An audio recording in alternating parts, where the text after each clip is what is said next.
Smart Blocks Search and Convert for AutoCAD LT 2026 brings uniformity to your designs by quickly organizing geometry and text into blocks.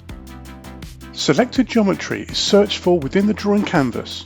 Existing blocks are filtered with the new Review toolbar and then highlighted. These selected geometries can then be converted into instances of a new block or an existing block.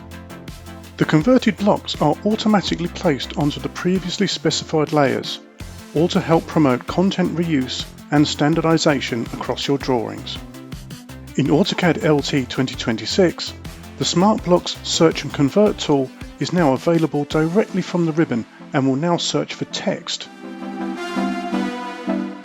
Exact matching text or variable text can be identified, giving the designer the ability to specify attribute tags to manage text variations. These can then be edited during the block insertion process.